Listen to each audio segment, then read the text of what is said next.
वानर राज बाली को तपस्या भंग करने की वजह से मतंग ऋषि का श्राप मिला था कि अगर वह ऋष्यमुख पर्वत के समीप या पर्वत क्षेत्र में प्रवेश करेगा तो उसकी मृत्यु हो जाएगी। इसके लिए बाली ऋष्यमुख पर्वत पर नहीं जाता था। यह जान सुग्रीव पर्वत जा छिपा था।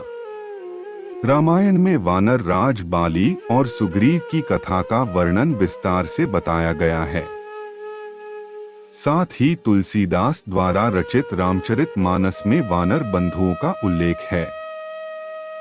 सनातन धार्मिक ग्रंथ रामायण में निहित है कि वानर राजा सुग्रीव ने वनवास के दौरान सीताहरण के बाद लंका नरेश रावण संग युद्ध में मर्यादा पुरुषोत्तम भगवान श्री राम की सहायता की थी।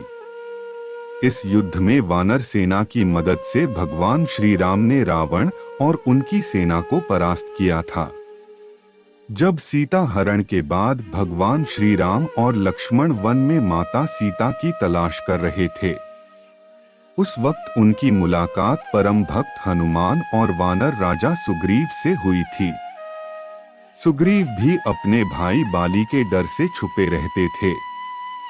वानर राज बाली को तपस्या भंग करने की वजह से मतंग ऋषि का श्राप मिला था कि अगर वह ऋष्यमुख पर्वत के समीप या पर्वत क्षेत्र में प्रवेश करेगा तो उसकी मृत्यु हो जाएगी।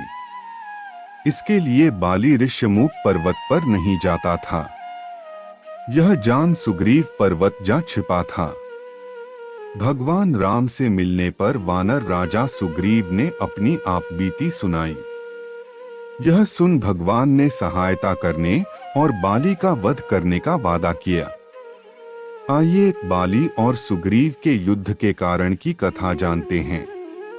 किंवदंती है कि एक बार की बात है जब दुंदभी नामक दैत्य ने वानर राजा बाली को युद्ध के लिए ललकारा था। वानर राजा बाली किसी भी ललकार को ठुकराता नहीं था और युद्ध मैदान पर चला आता था। बाली के पराक्रम के आगे दुंदभी टिक नहीं सका और महज कुछ पल में बाली ने दुंदभी को परास्त कर उसका वध कर दिया। इसके बाद दुंदभी के शव को हवा में घुमाकर फेंक दिया। इससे दुंदभी का शव कई टुकड़ों में बंट गया।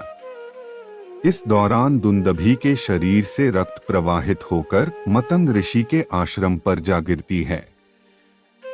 इससे क्रोधित होकर मतंग ऋषि को श्राप दे देता है कि वह आश्रम के पास आएगा तो उसकी मौत हो जाएगी।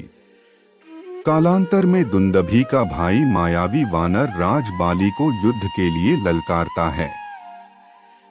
वानर राज बाली पुनः युद्ध के लिए आता है।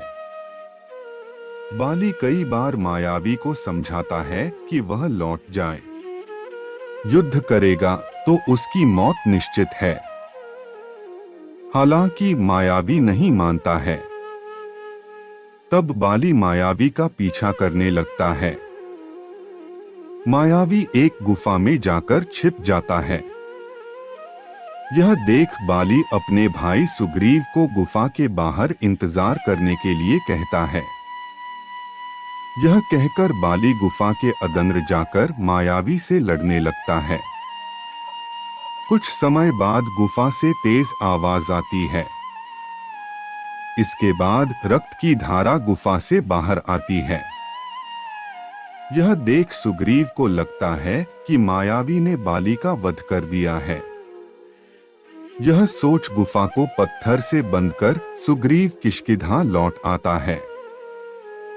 प्रजा में यह सूचना फैल जाती है कि वानर बाली को युद्ध में वीरगति प्राप्त हुई है। यह जान सुग्रीव को नया राजा बनाया जाता है। कुछ दिनों बाद बाली पुनः लौटकर अपने राज आता है। यह देख सब हैरान हो जाते हैं। क्रोधित बाली अपने भाई के कार्य से अप्रसन्न हो जाता है और तत्काल राज छोड़ने का आदेश देता है। हालांकि सुग्रीव की पत्नी को जाने नहीं देता है और अपने साथ रख लेता है। इस वजह से वानर बंधुओं के बीच युद्ध हुआ था।